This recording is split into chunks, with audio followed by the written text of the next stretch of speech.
Aleluia. Aleluia. Que a graça e a paz de Jesus esteja com vocês, amém? Amém. Aleluia. Estamos nós aqui novamente, né? Para agradecer a Deus mais uma vez, né? Por essa oportunidade, por essa honra que é poder ministrar a palavra de Deus. Agradecer os meus pais, né? Pela confiança. E é sobre confiança que a gente vai falar hoje à noite. Aleluia. Se quiser ligar, pode deixar assim, não tem problema. Vou desligar e você liga de lá.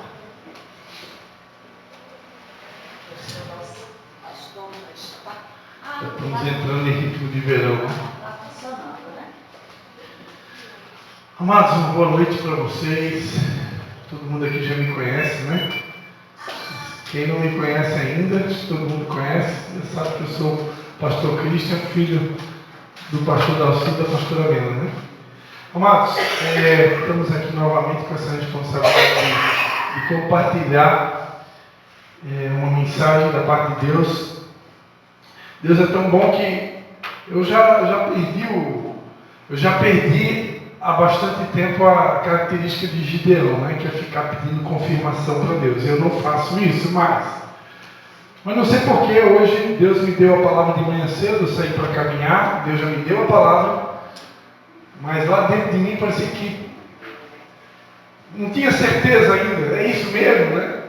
E como há uma responsabilidade, né, da gente transmitir exatamente aquilo que Deus quer falar, né? Porque essa palavra aqui, amados, são 66 livros, né? Tem muito conteúdo aqui. Então, saber exatamente o que Deus quer comunicar com a igreja só através da oração mesmo, não tem outro jeito, né? E Deus é tão bom que hoje pela tarde nós saímos em família para passear. Ontem foi aniversário, obrigado pastor Alice. Ontem foi aniversário do meu genro, Marco Antônio, e a gente saiu para almoçar junto em família hoje, com a família dele, e depois a gente foi dar um passeio. E na volta, quando eu estava voltando para casa, Deus confirmou, não, essa é a palavra, é essa mesmo, não precisa se preocupar que não é outra não. Então eu quero pedir para você abrir em Jeremias, capítulo de número 17, livro do profeta Jeremias, capítulo de número 17, versículo de número 5. Jeremias, capítulo de número 17, versículo de número 5. Aqueles que estão olhando no telão, a gente consegue ler junto, né? Está escrito assim: assim diz o... Quem é que está falando? É o Senhor. Então presta atenção aí, meu irmão. Assim diz o Senhor: maldito o homem que confia no homem e faz da carne o seu braço e aparta o seu coração do Senhor. Vamos repetir? Maldito o homem que confia no homem e faz da carne o seu braço e aparta o seu coração do Senhor. Amém? Vamos orar? Pai, em nome de Jesus, nós te damos graças por mais essa oportunidade de poder compartilhar a tua palavra e te pedimos novamente que o teu Espírito Santo possa nos conduzir e transmitir a tua mensagem à tua igreja na noite de hoje, Pai.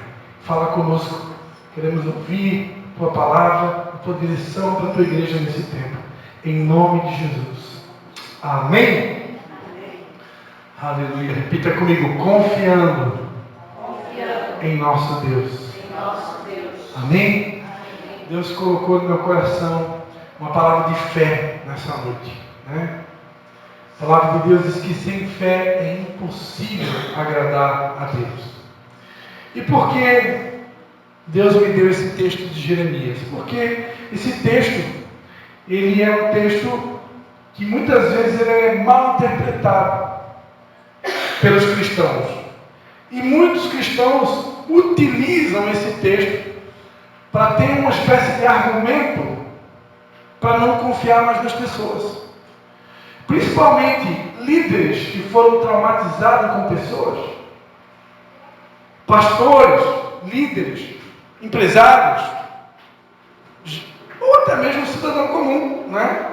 Você que foi traumatizado por ser humano, você que foi traído, você que foi perseguido, você que foi desprezado, maltratado, injuriado, sei lá o que for.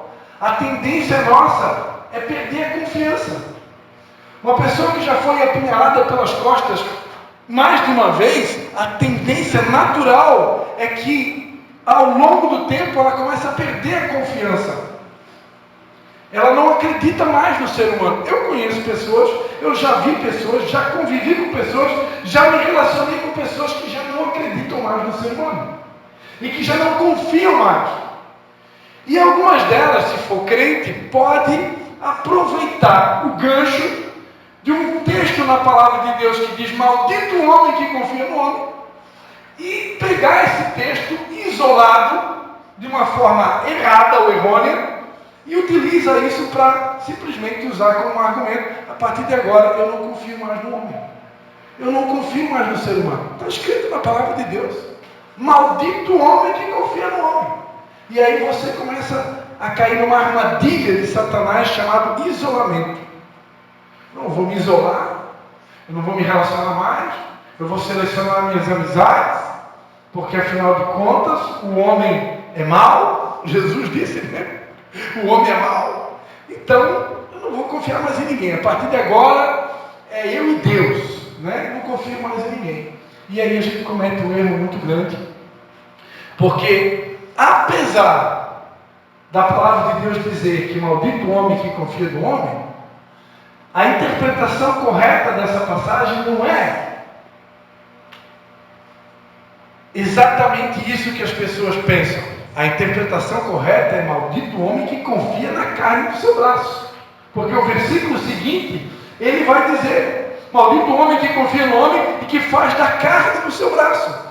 O que a palavra de Deus está dizendo aqui é: maldito o homem que confia em si mesmo, que confia no seu conhecimento, que confia na sua sabedoria, que confia no seu intelecto, que confia no seu poder.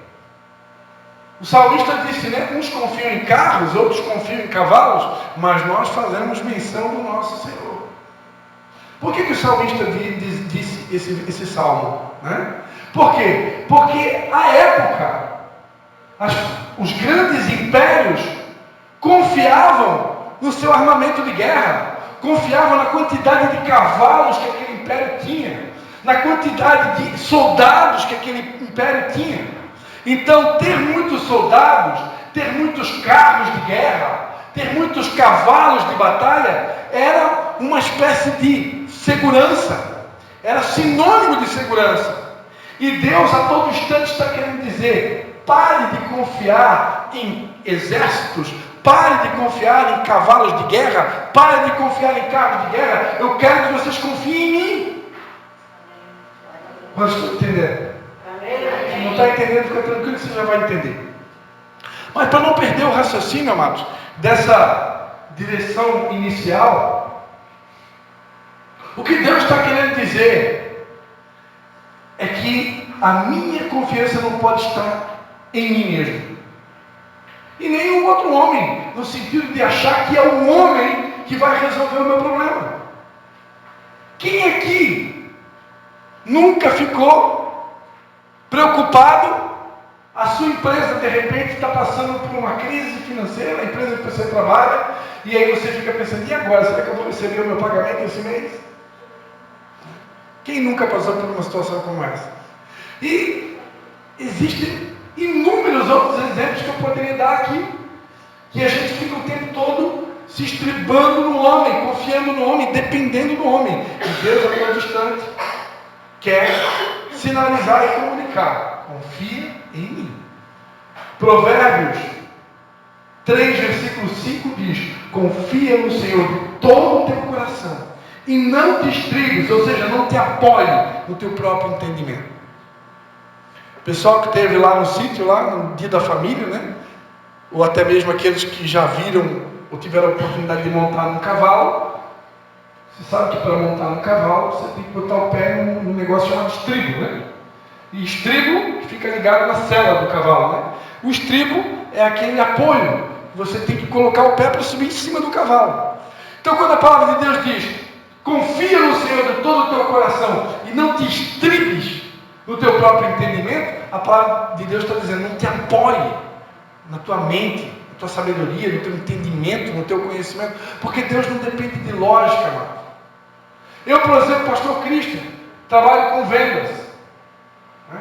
Aí de repente vem uma crise, né? Uma espécie de crise, como por exemplo foi a Covid-19. Quantos lembram da Covid-19? Você sabia que o pastor Cristian tem um livro escrito? Ouvindo a Deus na pandemia, Covid-19, ouvindo a Deus na pandemia. O livro está pronto, está tudo pronto, já passou por professor de língua portuguesa, correção, tudo que você imaginar, já tem capa, já tem prefácio, só está faltando a hora de Deus dizer, não, agora chegou a hora de publicar. Mas vai orando aí pelo pastor Cristo. É o meu primeiro livro, né? Glória a Deus. E para a glória de Deus, né? Esse livro não é para... É só para a glória de Deus mesmo, né? E Deus tem um propósito, no tempo certo ele vai ser publicado, né? Mas, sem perder o foco, né?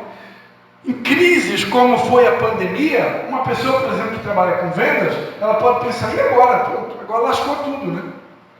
Todo mundo trancado dentro de casa, com medo de ficar doente, com medo de pegar o tal do vírus. E agora, como é que eu vou vender? Então, isso é apoiar-se no seu entendimento. É você tentar, através da lógica, procurar uma saída. Meu Deus, e agora o que eu faço? Então, nós humanos temos essa tendência. Quando a gente está passando por uma espécie de crise, ou uma situação anormal, ou aparentemente um mar vermelho, né? Uma situação sem saída. O mar vermelho representa isso, né? Uma situação sem saída. Nós temos a tendência de tentar buscar uma solução humana para aquele problema. E Deus quer que a gente saiba, de uma vez por todas, que nós não dependemos de soluções humanas. Porque o nosso Deus é o Deus do impossível, amém? Amém. Acaso haveria alguma coisa demasiadamente difícil para o Senhor? Acaso existe alguma coisa que Deus não possa fazer? Deus livra com muitos, Deus livra com poucos. Deus é Deus dos montes e Deus é Deus dos vales. Quando você está no monte, Ele está com você. Quando você está no vale, Ele também está com você. Ele te dá vitória no monte e Ele te dá vitória no vale. Ele te dá vitória no deserto e Ele te dá vitória no oásis. Porque para Deus não existe limitações. Ele é o Deus do impossível. Amém? Amém. Só voltando um pouquinho no começo, para não perder aquele raciocínio. Não quero falar muito sobre isso, mas eu preciso falar sobre isso. Então, pessoas que foram feridas, machucadas, a tendência é se isolar. Não quero mais contato. Eu não quero me ferir novamente. Eu não quero me decepcionar novamente. E aí você vai começando a criar um mundo com panelinhas, né? Eu vou criando o meu grupinho favorito, meus amigos prediletos, né? O partidarismo, que a Bíblia fala lá em Gálatas, né? E aí eu já começo a meio que selecionar. Claro, amados, que com o tempo a gente realmente precisa selecionar amizades, né? A Bíblia diz que as más companhias corrompem os bons costumes. Então eu não vou sair por aí me relacionando com más companhias, com pessoas que daqui a pouco vão me levar para o caminho mal. No entanto, eu não posso querer me isolar de todo mundo. E o pior de tudo é achar que não tem mais solução para aquela pessoa. Aquela pessoa que me traiu, que me feriu, que me enganou, que me apunhalou pelas costas. Porque para Deus há esperança para a árvore. Ainda que o tronco venha morrer, envelhecer ao cheiro das águas, brotará. Então Deus é Deus que restaura o pecador. Deus é Deus que restaura o Judas. Pastor vai pregar sobre o Judas nessa noite? Pois é, quase não se fala sobre o Judas, né? Mas o Judas foi um personagem imprescindível para o propósito de Deus. Todos nós, se alguém aqui já teve um Judas na tua vida, você deveria ser mais agradecido a Deus pelo Judas. Porque o Judas, ele é a figura principal que te leva para o propósito. Todo mundo aqui gosta, né, quando a pastora Amélia fala sobre o propósito de Deus para a tua vida. Deus tem sonhos, Deus tem propósito, aleluia, e Ele vai fazer, e glória a Deus. Só que não esqueça que para o propósito de Deus se cumprir na vida de Jesus, precisou do Judas. E a gente não quer o Judas. A gente quer se livrar do Judas, de preferência o Judas muito longe de mim. Só que se não tem Judas, não tem morte na cruz. Se não tem morte na cruz, não tem ressurreição. Se não tem ressurreição, nós estaremos todos perdidos. Então nós temos que ser mais agradecidos a Deus pelo Judas. Parar de falar do Judas e começar a agradecer a Deus. Obrigado pelo Judas, obrigado pelo Pedro, obrigado pelo João, obrigado por todos eles. Porque todos eles cooperam para o meu crescimento, meu amadurecimento na fé. Você pode dar aplauso ao Senhor Jesus?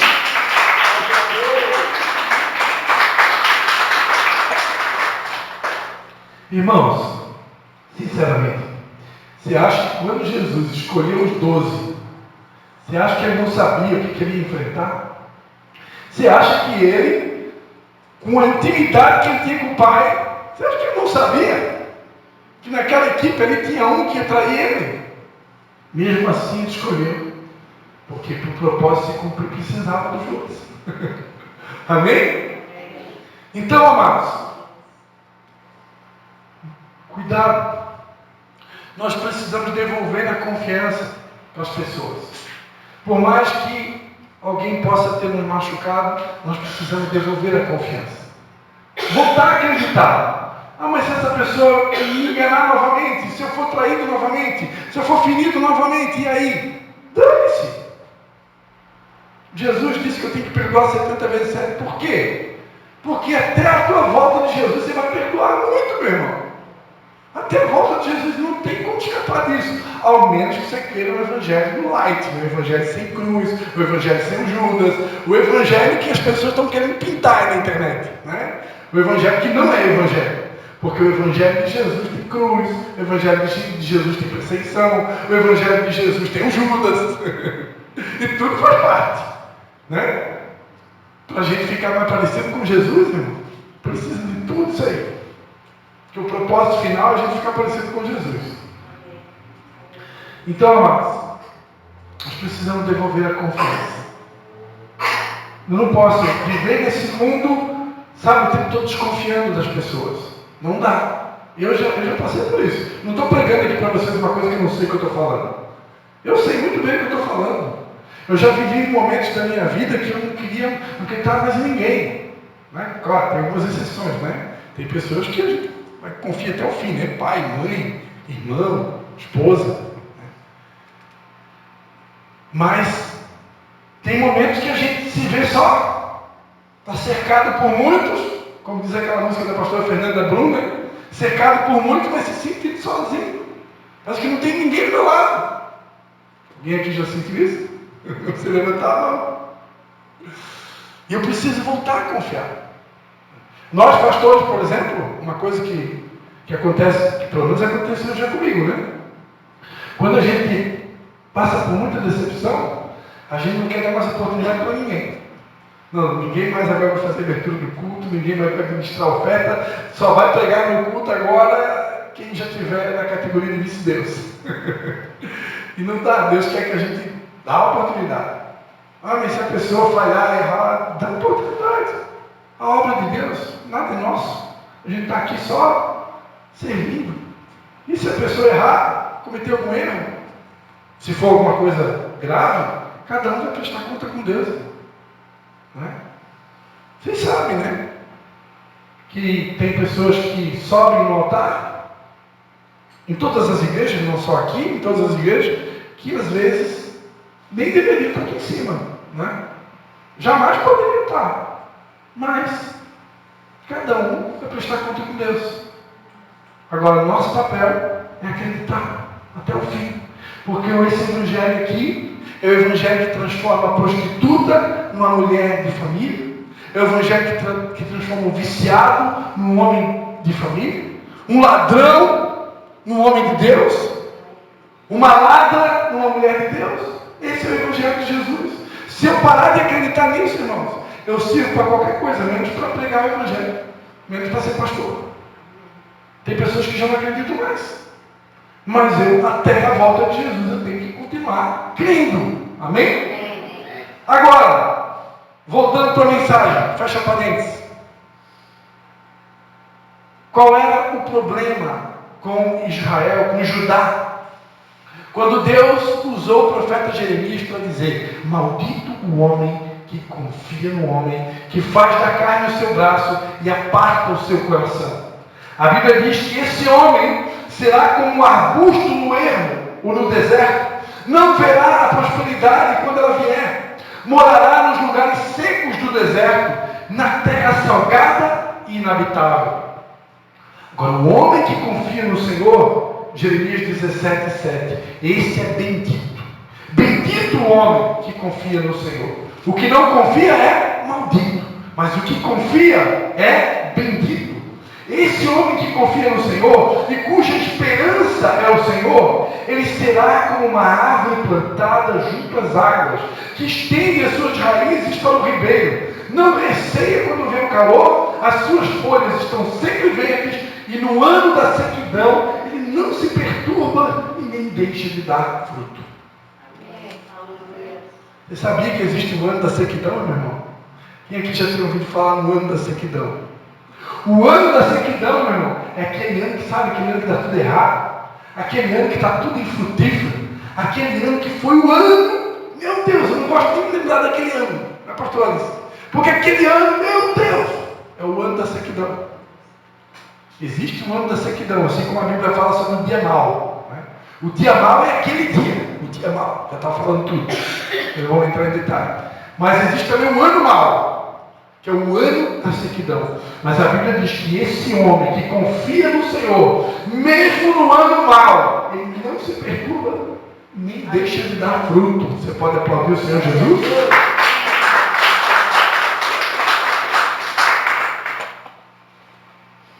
O problema de Judá, aqui em Jeremias 17, é que o povo tinha perdido a sua confiança em Deus. Lá no comecinho de Jeremias capítulo 2, versículo 13, a Bíblia vai dizer assim, ó: o meu povo fez duas maldades. A mim me deixaram o manancial de águas vivas e cavaram cisternas rotas que não retêm águas. Jeremias 2:13. O povo havia deixado a Deus.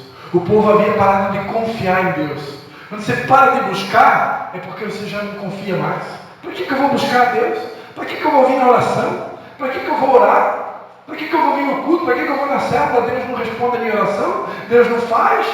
Olha ali a guerra que eu estou passando, olha aí a luta que eu estou enfrentando. Deus esqueceu de mim? Aí você para de confiar em Deus. Amados, uma coisa que eu aprendi com a minha esposa: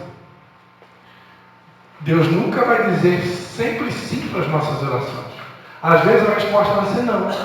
E às vezes a resposta vai ser espera. E quando a resposta é espera, eu preciso esperar. Ah, mas Deus, amados, Ele é Rei e Senhor. É Pai, mas também é Rei e Senhor. E como Rei e Senhor, Ele vai dizer espera até quando Ele achar que você está pronto para ouvir o sim. Por que Abraão teve que esperar 25 anos pelo filho Isaac? Por quê? Deus não podia ter feito antes? Porque Deus pediu para ele esperar. Deus queria que ele aprendesse a esperar. E se Deus quer que eu aprenda a esperar, eu tenho que esperar. Amém? Não adianta argumentar com Deus, discutir, ficar bravo, fazer que nem criança pequena. Mas eu quero. Não vai resolver. Porque Deus, nele está o sim e o amém. E tem o não também, né? E tem o espera. Então, amados, a tendência do povo, quando Deus está demorando para socorrer a gente, quando Deus está demorando para fazer um milagre, quando Deus está demorando para ouvir o meu clamor, a tendência da gente é murmurar, é começar a duvidar de Deus, até mesmo se afastar. Aí a gente esfria. E eu não posso parar de confiar em Deus só porque está demorando. A demora muitas vezes é um teste, porque Deus o tempo todo está nos testando, amados, e nos peneirando. Por quê? Porque Deus quer aumentar o nosso nível de fé. Abra lá sua Bíblia em 1 Pedro 1. Eu amo esse texto de 1 Pedro. Esse texto todo crente deveria ler de vez em quando, né? 1 Pedro capítulo 1.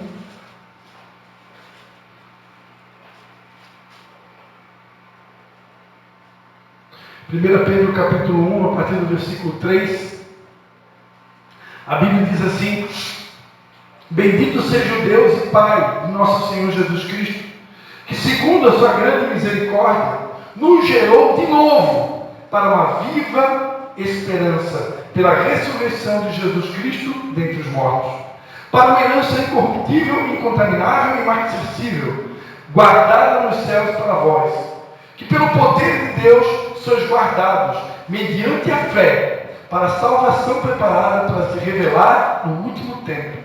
Nisto vos exultais, ainda que no presente, por breve tempo, seja necessário que vocês sejam contristados por várias provações. Essas provações são para que a prova da vossa fé, muito mais preciosa do que o ouro que perece, embora provado pelo fogo, redunde para o louvor, glória e honra na revelação de Jesus Cristo.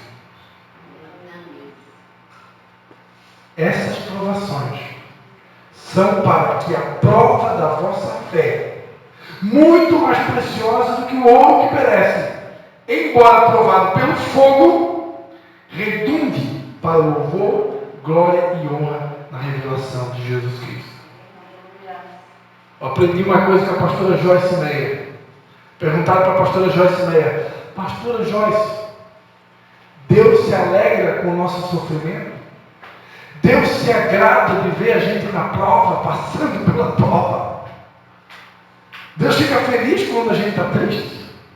Não, Deus não fica triste quando você está na prova. Deus não fica feliz quando você está na prova. Deus não fica feliz porque eu estou angustiado. Deus fica feliz pela maneira que eu respondo no meio da prova. Deus fica feliz quando eu demonstro ser uma pessoa de fé e confiança no meio da guerra. Por quê?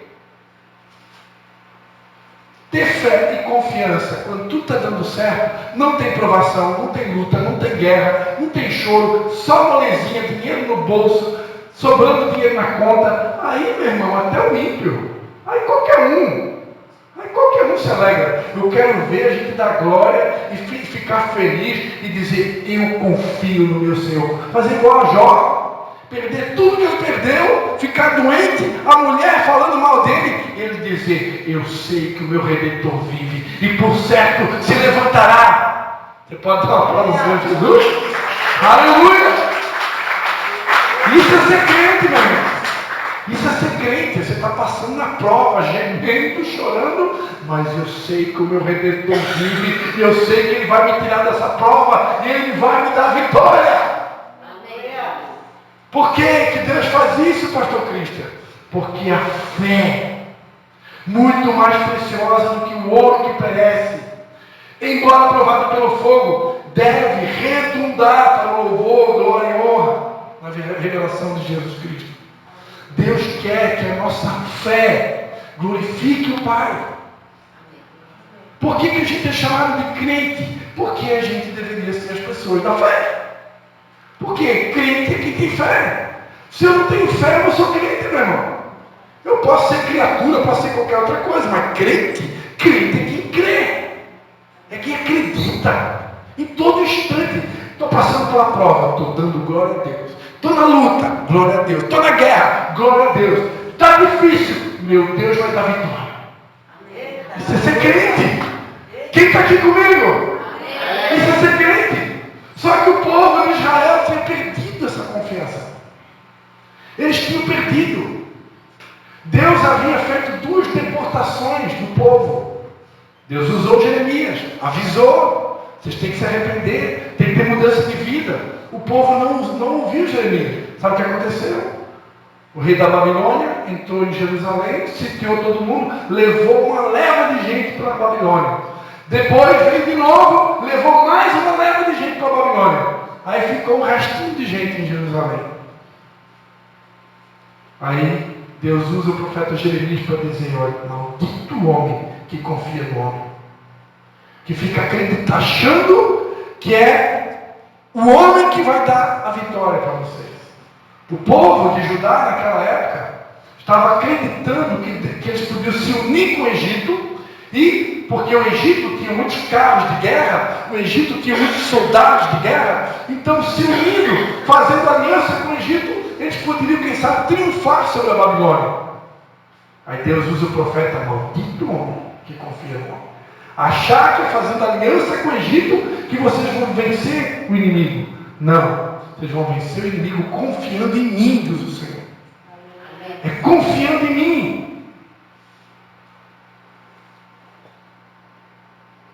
A Bíblia diz em Isaías 31:1: ai dos que descem ao Egito para buscar socorro e se estribam em cavalos e têm confiança em carros, porque são muitos, e nos cavaleiros, porque são poderosíssimos, e não atentam para o Santo de Israel e não buscam o Senhor. Isaías 31, versículo 1.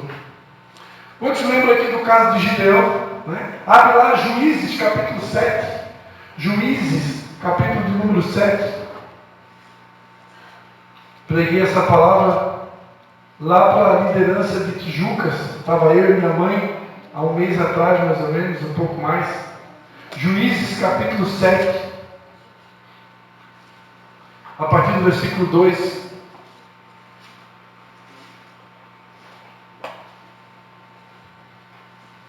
Juízes 7, versículo 2.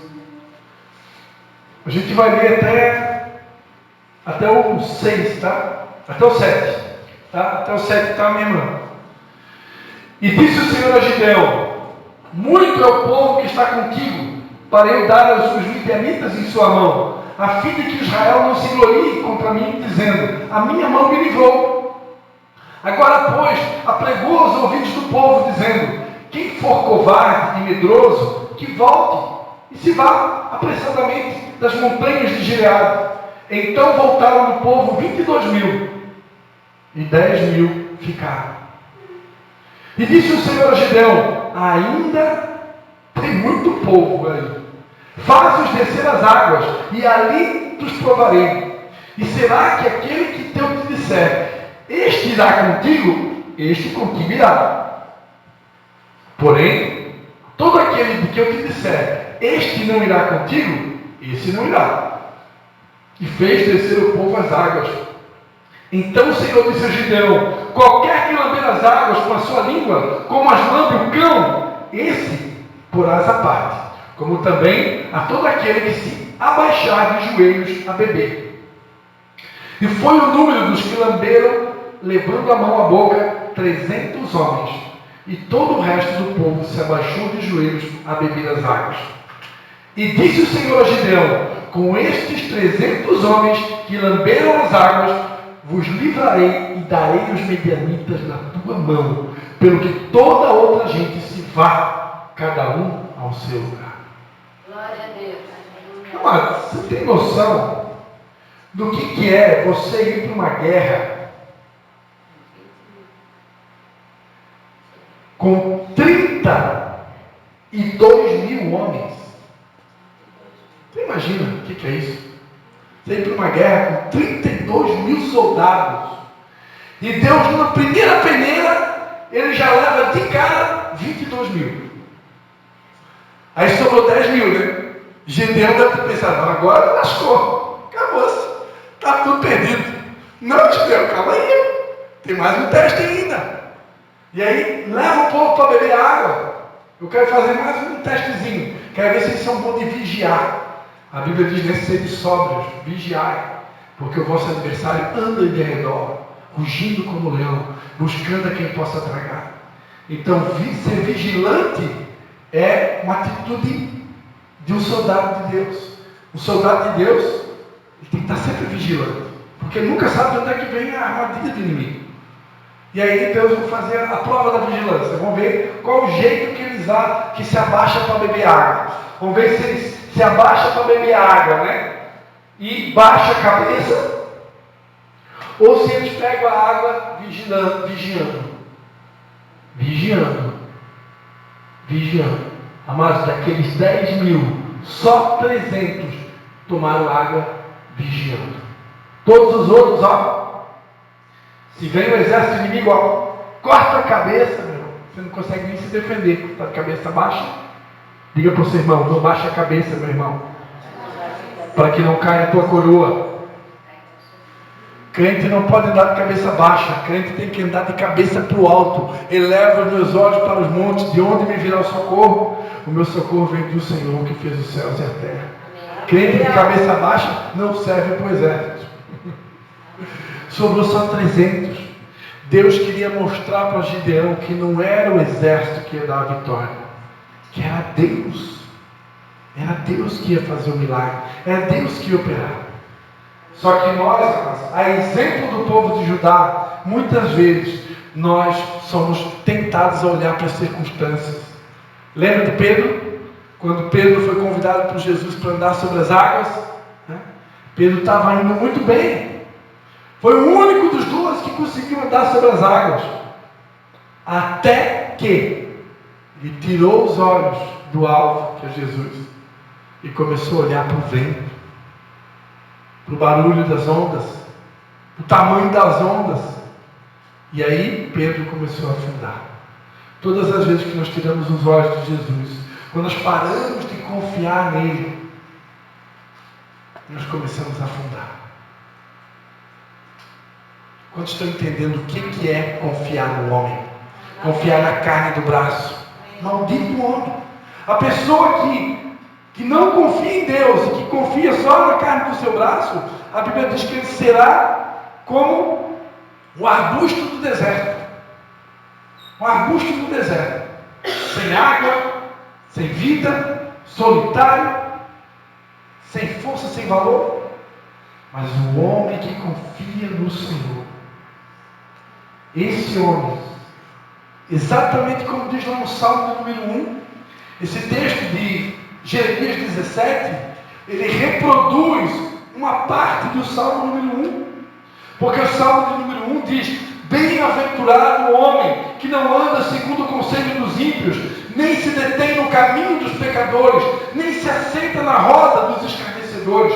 Antes tem o seu prazer na lei do Senhor, e na sua lei medita de dia e de noite. Será como uma árvore plantada junto ao ribeiro de águas, o qual dá o seu fruto na estação própria, e cujas folhas não caem, e tudo o que fizer prosperará. Amém. O homem que confia no Senhor, ele é como essa árvore plantada junto ao ribeiro de águas. Agora, que tremendo que na Bíblia, pastor Alice, nada é por acaso.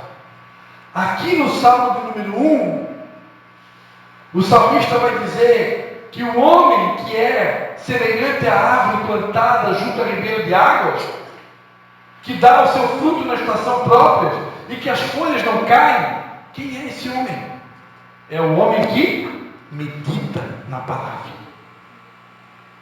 A Bíblia diz que a fé vem pelo ouvir e ouvir a palavra de Deus. Sabe por que tem muita gente que parou de confiar em Deus?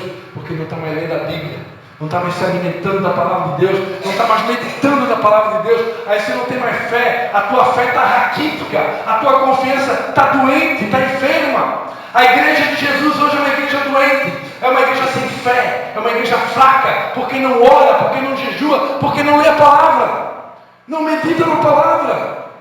Deus disse para o profeta Ezequiel: come do rolo, come do rolo. Irmão, tem que comer dessa palavra todos os dias. Jesus disse: quem não come da minha carne e não bebe do meu sangue não tem parte comigo. Eu sou o pão da vida. Quem não se alimenta dele não tem força. A igreja de Jesus hoje tem pecado, porque incredulidade é pecado, falta de fé é pecado.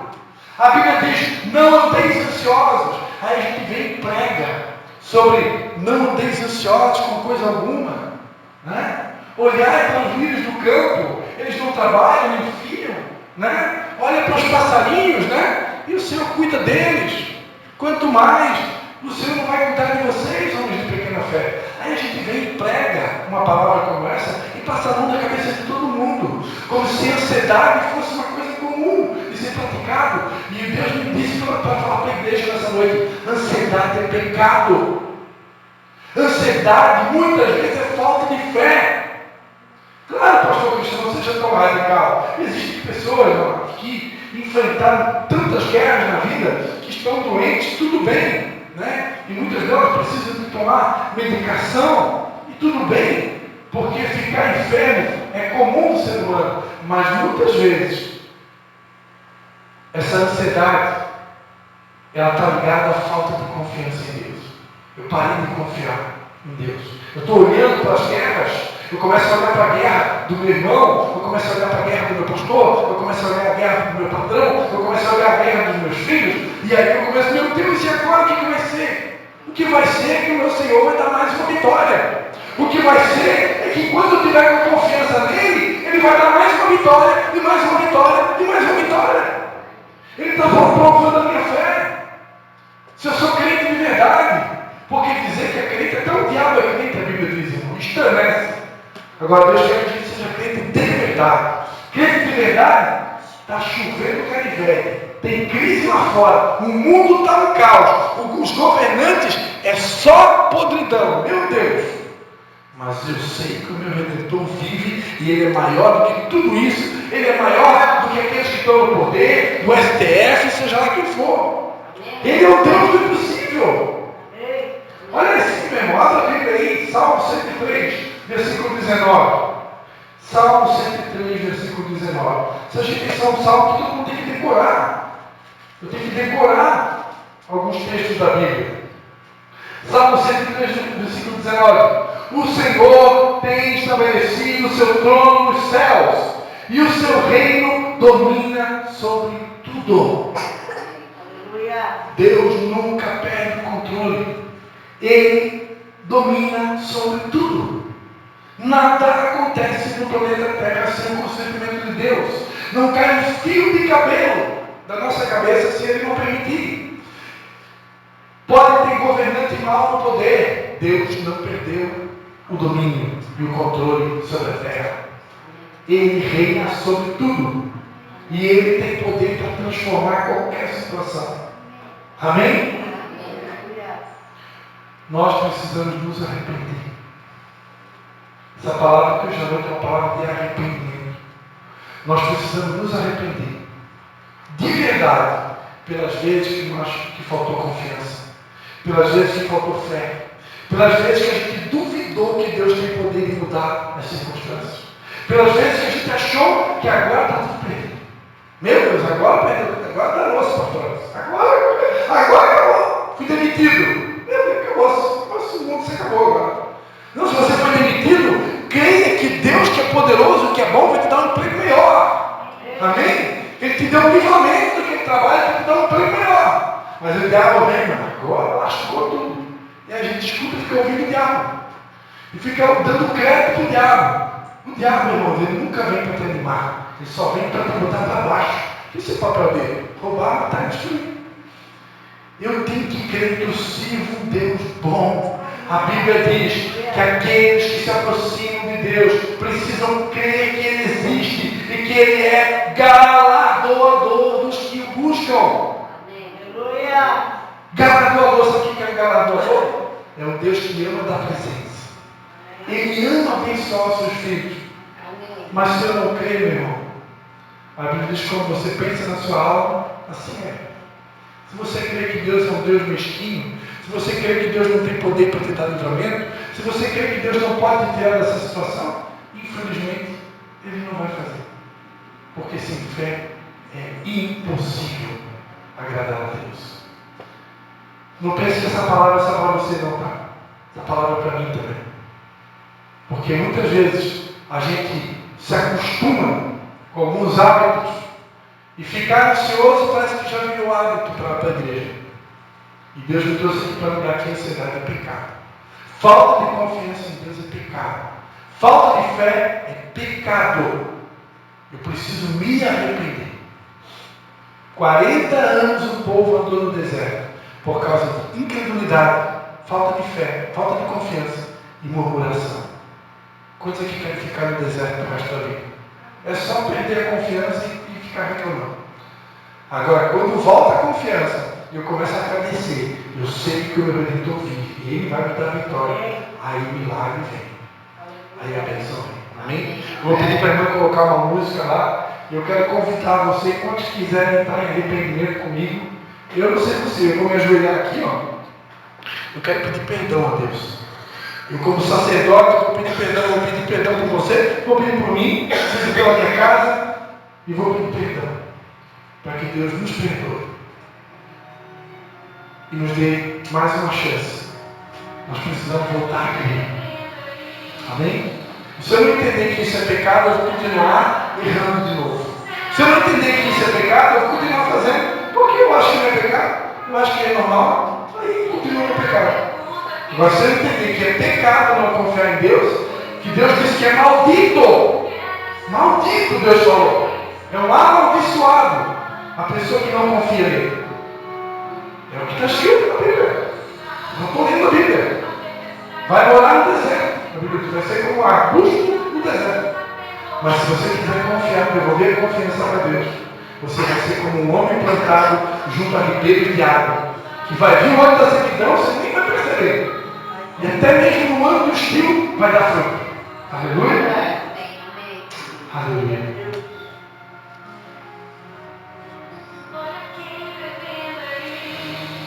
Pode aumentar o volume aí. Quantos querem entrar em arrependimento? Vem aqui no altar, meu. Quantos querem orar? Vamos no altar. Pedir a Deus começar uma nova estação na nossa vida. Uma estação de fé. Vamos entrar em arrependimento nessa noite. Pedindo a Deus mudar a nossa sorte. Amém? Oh, Senhor, em nome de Jesus. Nós estamos aqui nessa noite, Pai, para reconhecer, Pai, que precisamos do Teu perdão, Pai. Estamos aqui nessa noite para nos humilhar debaixo do Teu corpo, Pai. E pedir perdoa-nos, Pai. Perdoa-nos pela nossa falta de confiança. Perdoa-nos pela nossa incredulidade. Perdoa-nos, Pai, por temer o homem, por temer as circunstâncias, por temer o dia mal. Perdoa-nos por não confiar em Ti, por confiar na força do nosso braço. Perdoa-nos, Senhor, pelas comparações com o Egito, com a Babilônia. Perdoa-nos, Senhor. Perdoa-nos por achar que é a força do braço. Perdoa-nos por achar que é pelo muito poder, que é pelo exército grande, que é pelos cavalos e carros. Não, Senhor. Uns confiam em carros, outros confiam em cavalos, mas nós confiaremos e faremos menção do nosso Senhor. Oh, Senhor, em nome de Jesus. Nessa noite nós nos prostramos diante de Ti, Pai, para reconhecer que pecamos contra Ti. Temos andado ansiosos, preocupados com muitas coisas, Pai. Mas como disse o Senhor para Maria, para Marta, uma só coisa é necessária. Marta, Marta, estás ansiosa, preocupada com muitas coisas, mas uma coisa só é necessária. Uma só coisa é necessária. É parar para ouvir o Mestre. É parar para meditar na Sua palavra. É parar para ouvir a Sua palavra. Porque a fé vem para ouvir e ouvir a Sua palavra. Oh, Senhor, nos perdoa, porque não temos nos alimentado o suficiente. Perdoa-nos pela nossa falta de confiança. Perdoa-nos pela nossa falta de fé. Perdoa-nos por colocar os olhos nas circunstâncias. Perdoa-nos porque tiramos os olhos de Ti. Restaura a nossa fé. Restaura a nossa confiança. E a nossa certeza em servirmos o Deus Todo-Poderoso. E que agindo Deus, quem impedirá? Restaura a fé da Tua igreja, Senhor. Como Teu sacerdote, Pai, eu peço perdão em nome da Tua igreja. Eu peço perdão em nome da nação. Eu peço perdão em nome do Teu povo. Perdoa-nos porque tiramos os olhos de Ti. Colocamos os olhos no homem. Mas nessa noite nós estamos aqui para nos humilhar embaixo do Teu potente mão e te pedir, dá-nos uma nova chance. Restaura a nossa fé. Restaura a fé da Tua igreja. restaura a confiança da tua igreja, que possamos voltar a confiar, que possamos voltar a acreditar que tu és o Deus Todo-Poderoso, o grande eu sou, o mesmo Deus que abriu o mar vermelho, o mesmo Deus que ressuscitou Lázaro, o mesmo Deus que parou o sol, o mesmo Deus que tem todo o poder, o mesmo Deus que criou os céus, a lua e as estrelas, o mesmo Deus, o Deus Todo-Poderoso, o grande eu sou, o grande El Shaddai. Aleluia! Nós abençoamos cada um aqui em nome do Pai, do Filho e do Espírito Santo. Nós pedimos, Pai, restaura a fé da tua igreja, restaura a confiança da tua noiva. É a nossa oração, Senhor de Deus. Vai aplaudir o Senhor Jesus. Vai levantando, aplaudindo Ele que está nesse lugar nessa noite. E nessa noite Ele restaurou a tua fé. Nessa noite Ele restaurou a tua confiança. Eu profetizo que você não será mais o mesmo. Eu profetizo que você não será mais o mesmo. Eu profetizo que você não vai mais dar voz, ouvidos ao inimigo.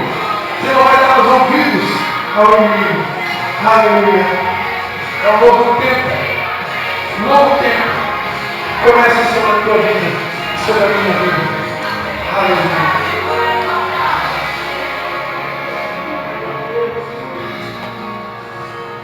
Obrigado, Senhor Jesus.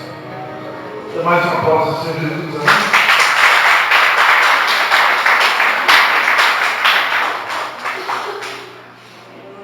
Vamos de pé.